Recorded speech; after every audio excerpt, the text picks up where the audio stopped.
Today I want to show you how you can store old comb and save it for next spring. And what I like to do is I like to keep this comb because it gives the bees a head start in the spring. For every pound of wax that the bees need to make, it takes about 8 pounds of sugar or nectar from a honey flow in order to generate that. So when you can store comb for the following season, you're giving your bees a head start for next year. So what I like to do is I already know I'm going to have nucs going next year, so I've got my empty nuc boxes all lined up. There's nothing in them.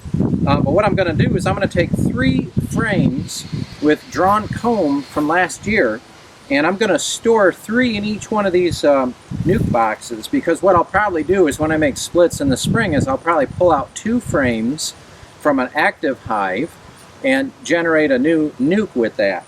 So I'll add those to these existing frames, and they'll go right to work on them. Now, if you remember, wax moths will eat these if they're not kept in such a way to protect them. So what I like to do is when I put them in the nuc boxes like this here, I'll just put 2 in here for now, just to show you.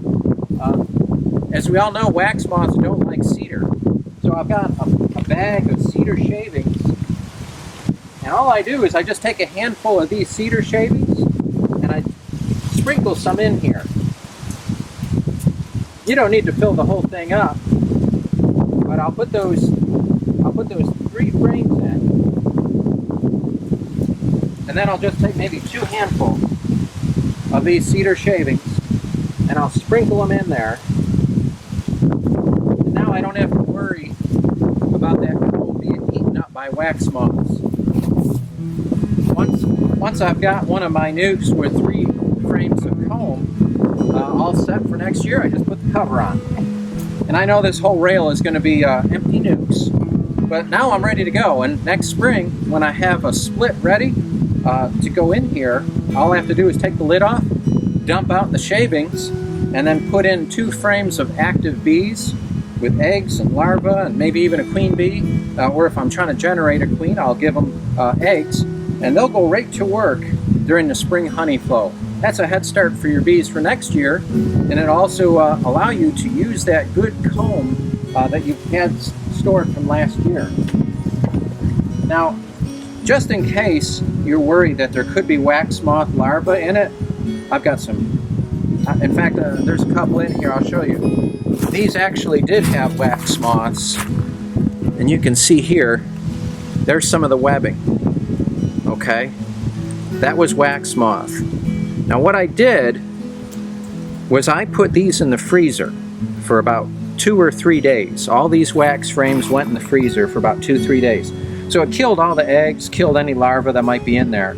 And now I'll store it with that cedar. So even if I missed one of these critters, the cedar will drive them out.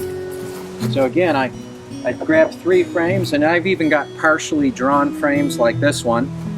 That's fine, just put them in there. I'll even show you another one. Here's one. It's just partially drawn. That's okay. The bees love this.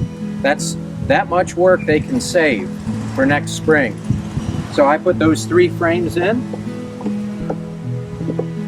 2 handfuls of cedar shavings. Just dump it in there around the frames.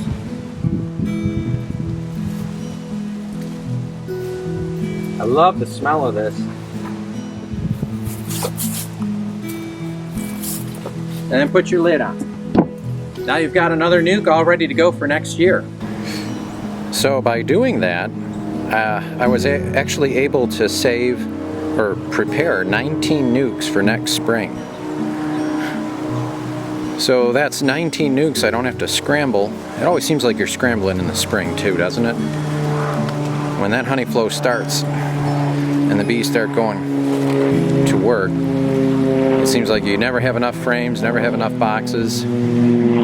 So this gives us a nice head start. Now it's true you might not be able to do this in your climate because of the winters, but we have a mild winter here, so it's not really too bad as far as wear and tear goes.